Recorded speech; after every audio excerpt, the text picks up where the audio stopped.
Welcome inside Lucas Oil Stadium, and a Merry Christmas to you. Maybe. All except those who are intimately involved with the Indianapolis-Colts, because it's a very disappointing game here against the San Francisco 49ers. 48-27, your final. It's their fifth straight loss. All right, we're not going to sugarcoat it.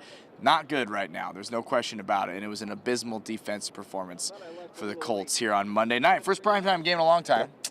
That's 6 straight losses on Monday Night Football for those of you keeping track at home. So not a lot of optimism here. But we will start with what was an impressive offensive performance. Second week, Phillip Rivers back at 44 years old. He had 277 yards, a couple touchdowns. Yeah. This offense was not the problem, Eli. No, not even close. And it was encouraging just because what we saw in Seattle last week, granted, Right. against a very good defense, but San Francisco's a good defense too.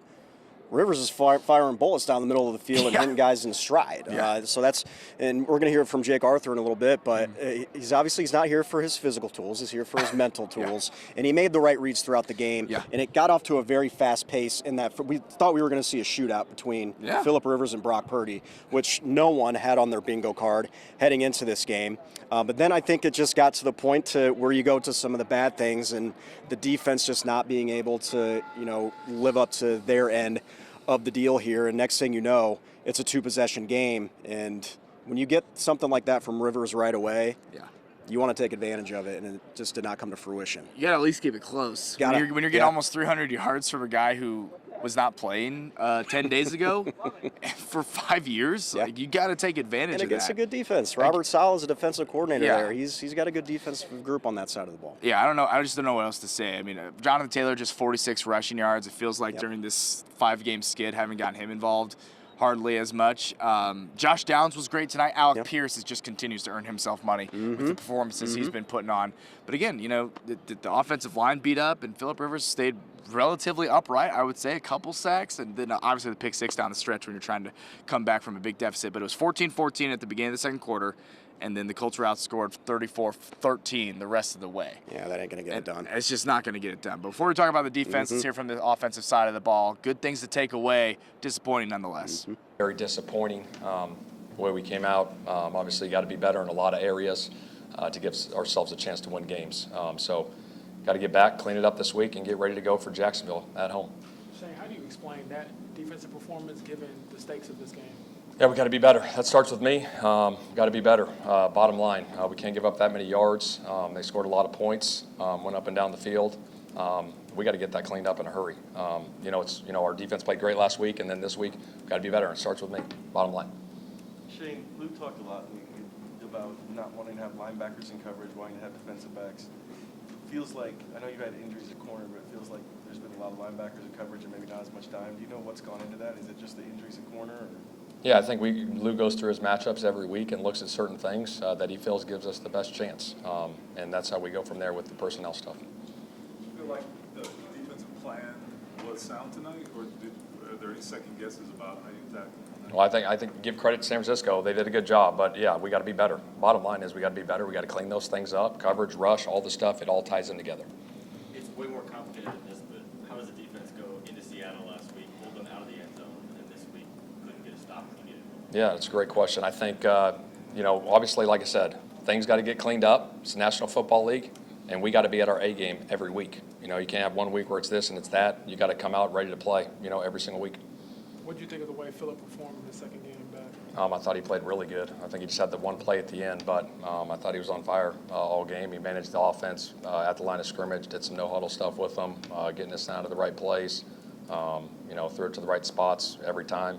Obviously, just had the one play there at the end, but overall, I thought he was really solid. The run game, I think JT had 2.9 yards per carry there in the game. I know you guys are missing a bunch of offensive linemen. Is it just that offensive lineman injury starting to catch up with you guys, or what did you see out of the run game there? No, I think, obviously credit to San Francisco and what they did defensively with some of the runs. Obviously, we threw it there a little bit early in the no-huddle, getting, the points there, and felt good about that. And Phillip was operating at a high level, and so that's just kind of what went into it. Why do you think the edge rush has struggled the last month or so? I don't know. We got to look into that. And obviously, we got to win one-on-one matchups as we get going.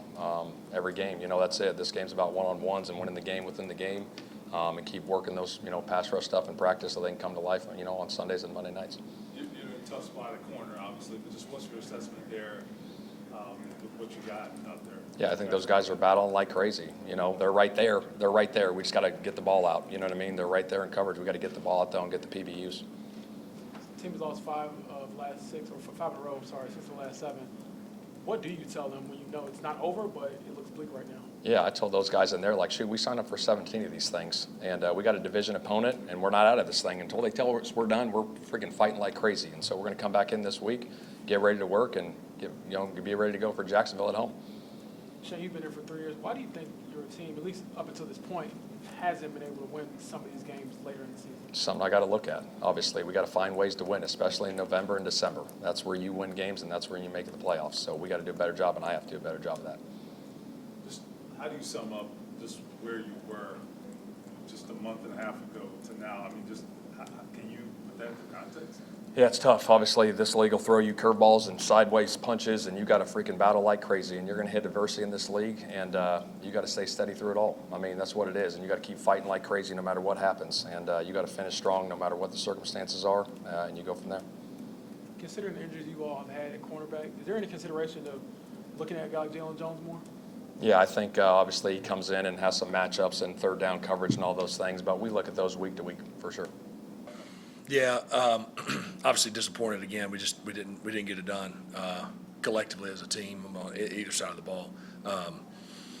But it felt good out there. I mean, I felt early we were seeing it good. We were going, and I felt like we could have a good night offensively. And in a lot of ways we did, but certainly left some things out there.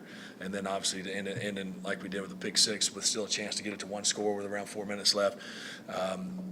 53 made a good play. We had made that same check earlier in the game, and he did a nice job recognizing and hearing it again and making the play. That's no excuse. That's credit to him making a good play. But yeah, it was like I said.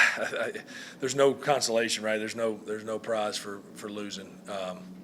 But it was better this week. From a standpoint of offensively and putting points on the board.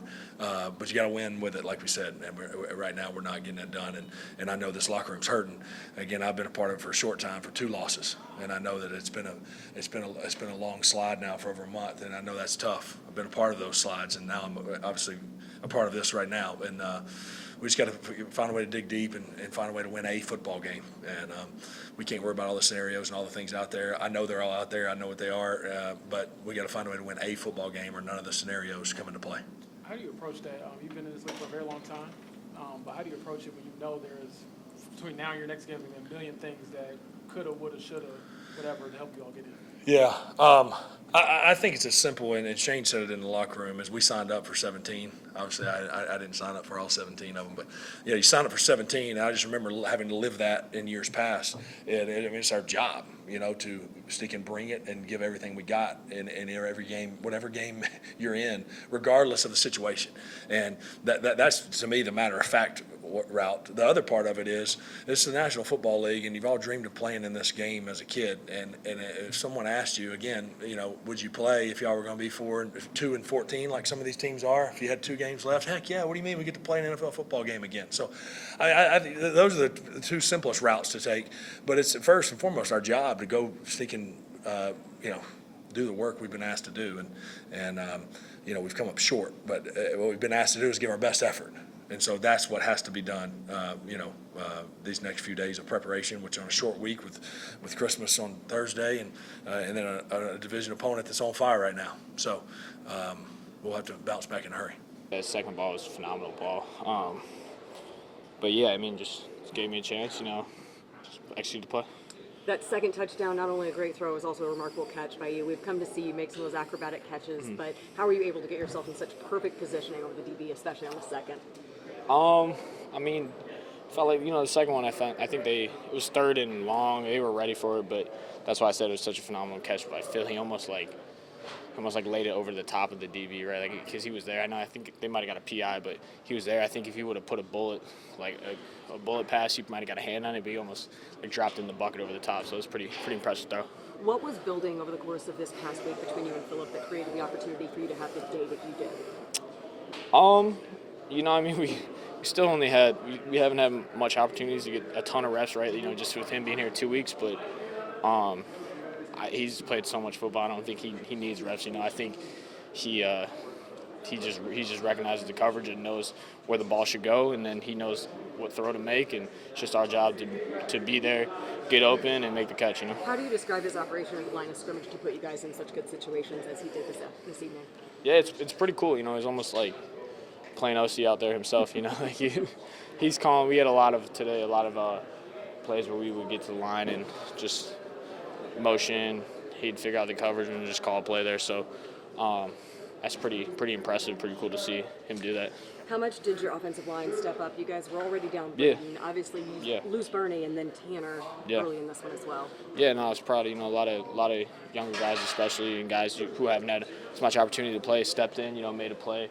So yeah, good for them for that. How much confidence are you playing with, just personally? Yeah, playing with a lot of confidence. How do you reconcile where this team was going into Germany after Germany to now, the last 5 games? Let's put that in context for us. It's tough. We haven't won a game since Germany, have we? So it's a complete 180. You mentioned with Philip, just how have you guys been able to form such a close and quick, I guess, camaraderie out there? What is it about that? I think he's the best leader I've ever seen, just in terms of commanding the room. He's got that. Everyone's going to respect him. He's a Hall of Fame quarterback. So it's just, he's almost got that instant respect when he walks in the room, right? And he's an incredible leader, and I think having him around's been great for our team. I think it's just a good learning experience, learn from how he kind of carries himself, ultimate pro. No matter backs against the wall, you guys were obviously backed up this evening, and then backs against the wall, trying to still find a way into the playoffs.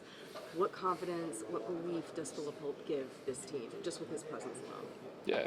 Oh yeah, we believe in Phil. He's an incredible football player. He's a Gold Jacket guy. Did you second guess the celebration on the second touchdown at all, while you were doing it? Yeah, I went over and signed my gloves and gave it to the kid. I feel bad. Hopefully, he said he was fine, but I might have just landed on some people in there. So hopefully, he said he was all right. So.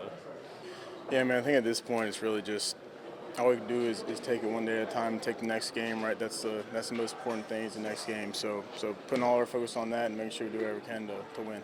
How different was this offense today? Just having a week under your belt with Philip. Yeah, I think that only helps, and he's kind of getting to know us a little bit better, and we're getting to know him. But he's been awesome, and for him to be doing what he's doing is really cool to see, and I know we're real appreciative of him, doing all this. You set that record today, most receiving yards by a rookie tight end in franchise history in one season.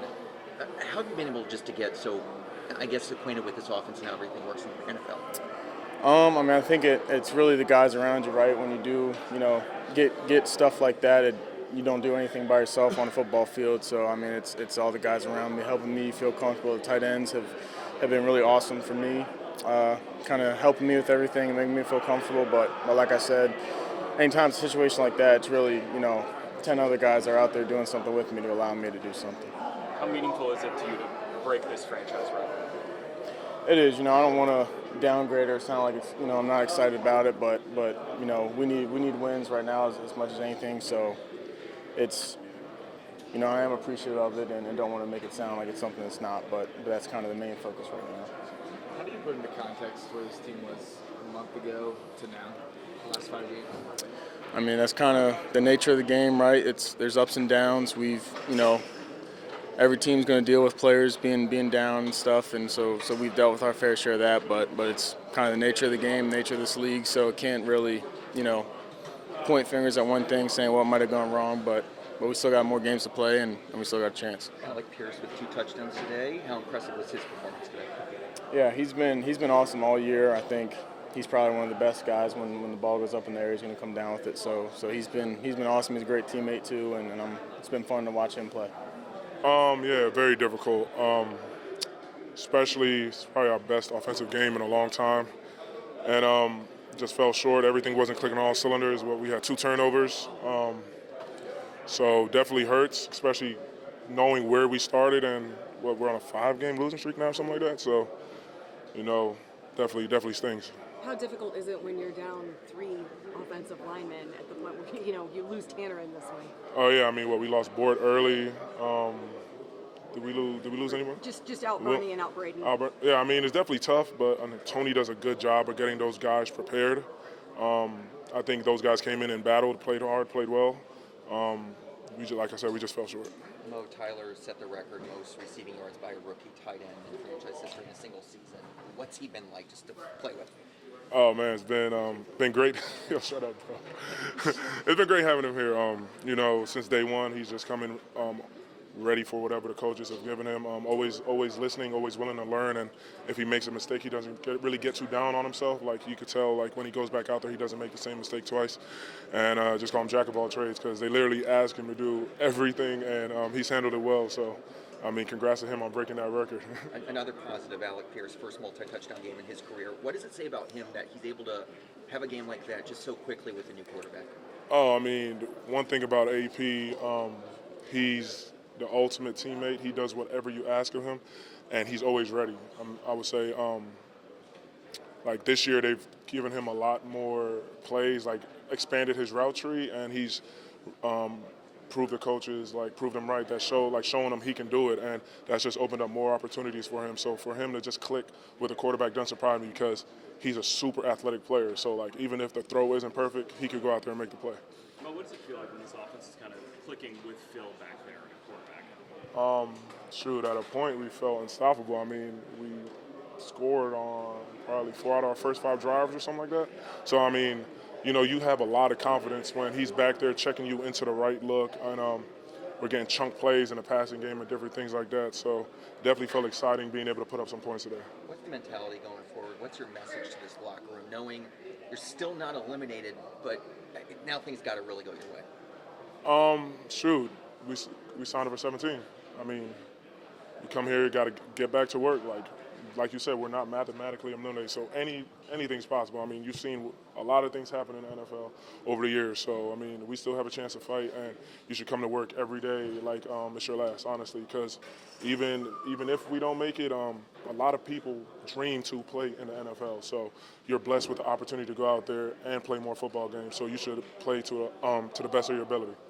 So some optimism there on the offensive side of the ball, but at this point in the season with just 2 games left, there's no moral victories. You got to win games. And you've lost 5 in a row, and on Monday night it was because of the defense. It was just abysmal. 0 punts for the San Francisco 49ers.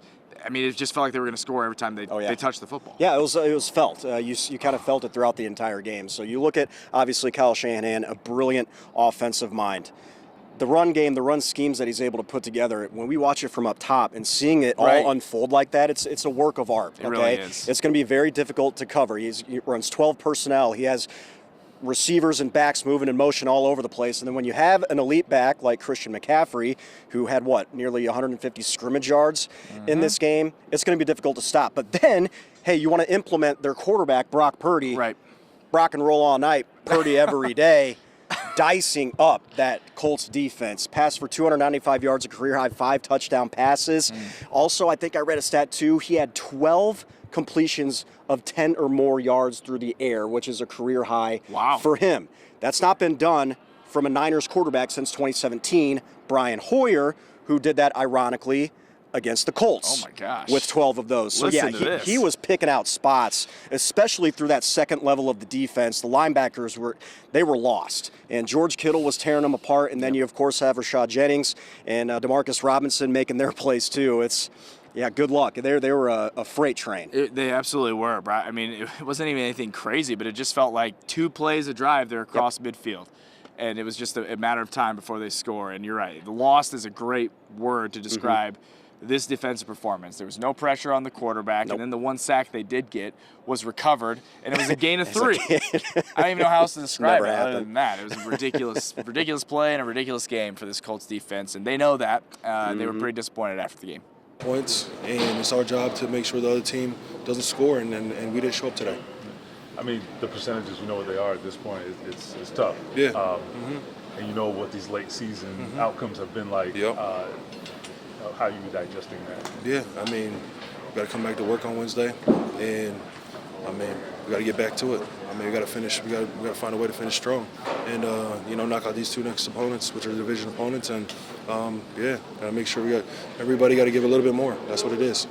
I know you've been part of some frustrating games just before in general, having a career so long, but where does this one stack up? I mean, it's the worst because it's the latest. So. Well, how do you explain the last few years? I know you all have been in this position before and not being able to finish in those December and January games. Yeah, I mean, like I said, we have an opportunity against two division opponents, and we got to take it a day at a time, and we got to finish strong. I mean, guys got to dig a little bit deeper, and we got to get in our details and find a way. As a leader on this team and being out most of this time, but from Germany to now, what's changed, or how you kind of reconcile that and how this team has kind of trended? I mean, we just got to. Key situations. In a lot of the games where we fell short, we got to get better at, and obviously playing complementary football. That's the biggest thing. Complementary football. That's the biggest thing I can say. Guys got to find a way to make plays and finish these games. I'm going to ask you about Alec. 2 touchdowns today. What is it about how he's able to do that just with such a short amount of time working with Phil? Oh yeah, his AP is always on. He's always on his details. He works hard, and he's a competitor. So, anytime the ball's up there, he's going to fight for it. And that's just the way he is, and that's the work ethic that he has. At the same time, you got to keep that momentum going. You got to, continue to push through things. I feel like every team in the NFL, at one point or another, is going to go through weeks of adversity. I think all the real teams stand up, and we haven't stood up. So I feel like we just got to continue to push through, and if we're going to be the type of team we want to be, we got to stand tall. Adversity hits every single team. I think just for us, we were fortunate enough to start the season fast, so we was able to weather that storm. But at some point, you're going to have to go play a good team and win a good game. So we haven't been able to do that yet, and that's on all of us. So. The defensive leader, how do you explain the effort you all gave last week, what you saw? Obviously, they were giving up 16 points or 18 points to this week.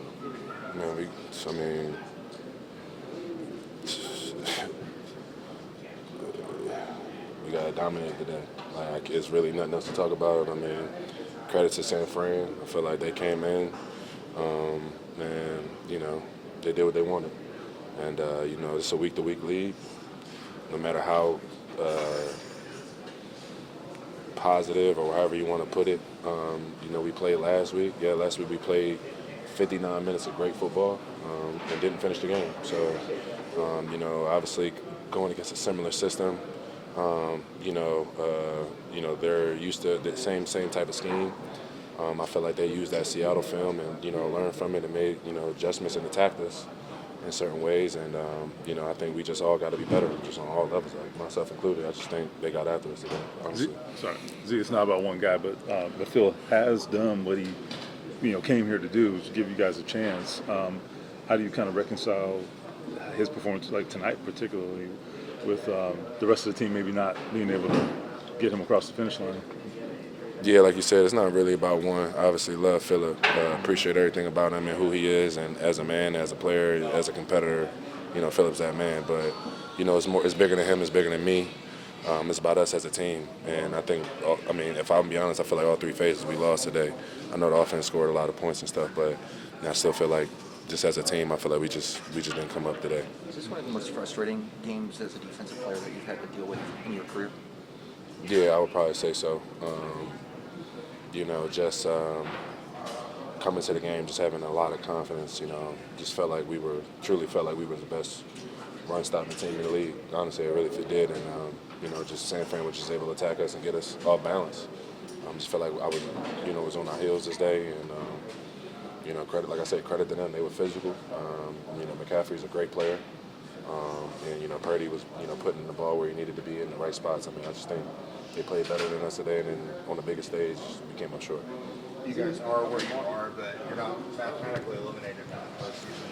How do you kind of keep the faith and turn that around, that things can still go your way?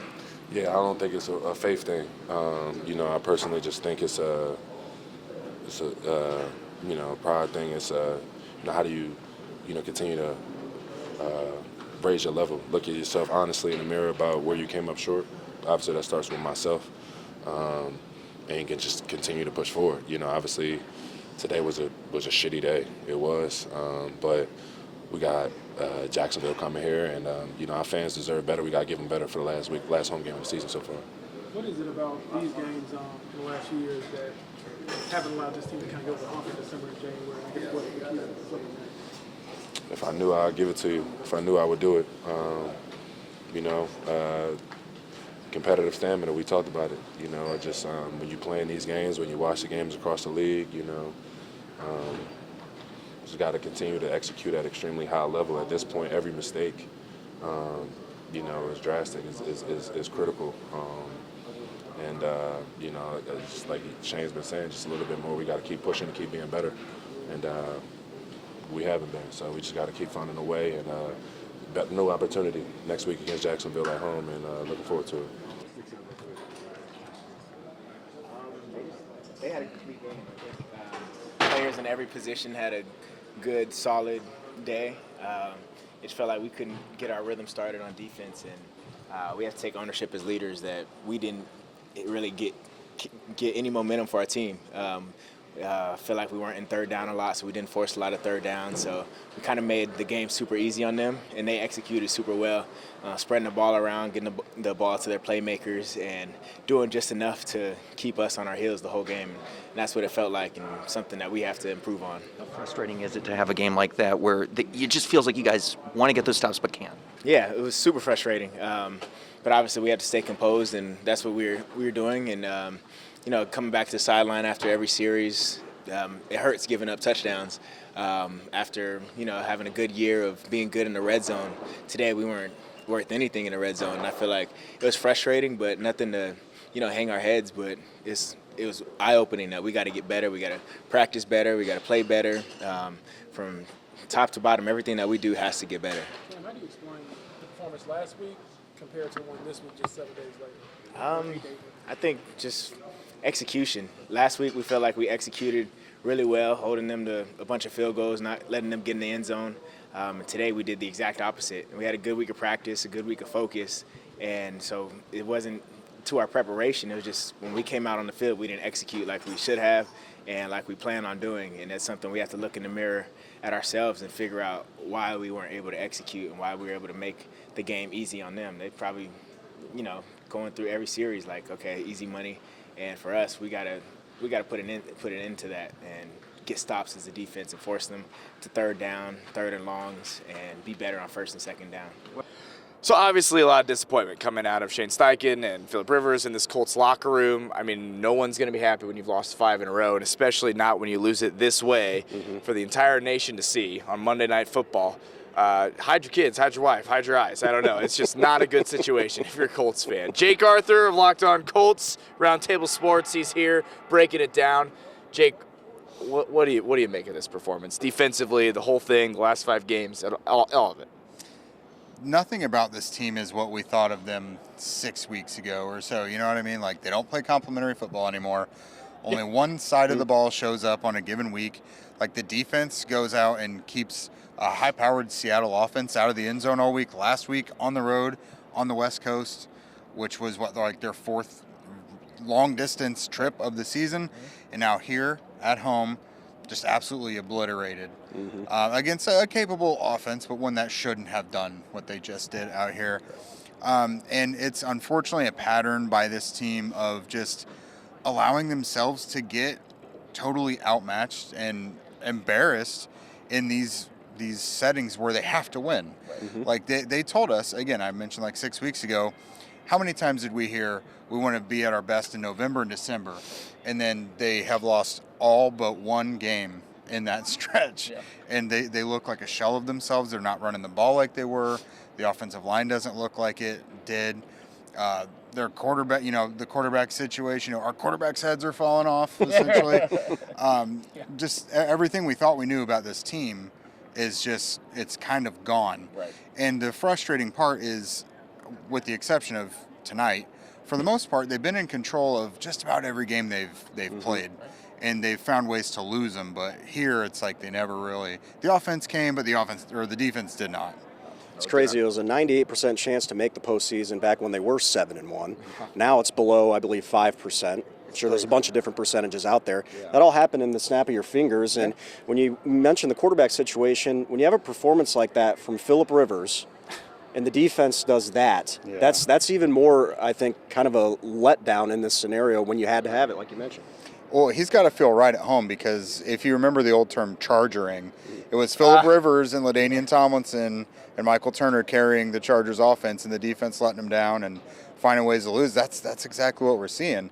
I thought Rivers, for being a 44-year-old quarterback coming off the couch essentially last week, that he looked good enough, and I thought he looked much better today up until the pick six. Everyone commented on the fact he couldn't push the ball down the field. He had like a 4.4 yards per attempt last week. I thought he deliberately pushed the ball down the field all day today. And overall, it looked good. I think the pass catchers, for the most part, have learned how to adjust to him because, he can get it downfield, but it does not look the same as, with a Daniel Jones and Anthony Richardson. But, yeah, it's tough. I mean, Phillip, if he's given you this, I think you can maybe win one of these last couple of games, but both sides of the ball have to show up to play. I mean, you have to win both games. You need a lot of help. That's just the bottom line. Which they have not gotten at any point this year. It's a bad weekend. No, the Jags, Texans, and Chargers have done everything in their power to make it virtually impossible for the Colts to make the postseason. And, we can talk about it in a funny sort of way, but it's really disappointing after beginning the year with such promise and 8-2. And I understand your quarterback, Daniel Jones, going down with a torn Achilles is a punch in the gut. Yeah. But Phillip Rivers has exceeded all expectations, as we've talked about, with him coming in 44 years old in a dire straight situation where you didn't have many options for the Colts at the quarterback position. So, Jake, I guess, where do they go from here? Because it's 5 straight losses. It's in a bunch of different ways. It just feels like the air is out of their sails. And, Shane was pretty frustrated and perplexed. And I don't blame him after the game. Yeah, both of these games are winnable. You look at Jacksonville here at Lucas Oil to finish off the home stretch this season. And then in Houston, which has not been it's not been a daunting challenge for them. They've won games or had very close matchups in Houston in recent years. So both of these matchups are very winnable. They have tape on both these teams from the last month. Jacksonville blew them out, but that was in Jacksonville. They always lose there. But the Colts tend to beat them here. So all hope is not lost. Like I mentioned, they have had control at some point of most of these games that they've lost. So the ingredients are there. Jonathan Taylor is still as elite as it comes. The offensive line, their health is just unbelievable right now. So that kind of throws a huge wrench into it. But, Phillip Rivers, he's not back here playing because of how physically gifted he is. It's how mentally gifted he is. So when you've got a guy like that that's going to put the ball where it needs to go, play in and play out, you've always got a chance. But you have zero chance if the defense is going to be like this. The problem there is no pass rush, as has been the case most of the year. Doesn't matter how bad the opposing offensive line is or how many sacks the other quarterback takes. A common phrase we heard is just guys wanting to play for pride at this point. They're not mathematically eliminated, but their names are on the back of their jerseys. They want to play to not get embarrassed again. So you have to step up and prove that. It's unfortunate, too, because you want to get into, as you mentioned, November and December and win these games, and we haven't seen that at all under Shane Steichen since he took over. So you start to, obviously, hopefully they're not, but from an outside perspective, these things creep in. Is the culture just not as sustainable and impact as you want it to be during this point of the year? For me, the Chicago Bears have really turned around this year. They're starting to turn into a team that wins games no matter what. Right. And then it's kind of the opposite here. But as you mentioned, still not mathematically out of it. You heard Phillip Rivers talking about it. I've had lower chances of making a playoff in a season and have won. He went back to 2008 with the Chargers. They were 4-8 that year. Broncos were 8-4, and then they reeled off 4 wins, and the Broncos lost 4 straight. They won a game against the Broncos in that final week to get in the postseason, and then beat the Colts, and that sort of thing. Yeah, so I guess all I can say is it's a kind of the culture thing right now. But I think you mentioned it. You hit it on the head. The playing for pride on the back of your jersey is always kind of a big thing. Yeah, there's no question about it. We'll see, Jake. But, hey, it's great to have you back. Congratulations on the birth of your son. That's pretty awesome right there. Much more important than any of this nonsense. That's right. I'll tell you that for free. All right, the Colts are 8-7. They've lost 5 in a row. They got 2 games left, and we'll see if you're still as optimistic as we are after this game, a 21-point loss to the San Francisco 49ers. That's Eli Gehn, Jake Arthur. I'm Dominic Miranda. Keep it locked on Channel 13, of course, on WTHR+. Watch his podcast. You will not regret it at all. Locked on Colts. And we will see you next time. Better days, hopefully ahead, for the Indianapolis Colts.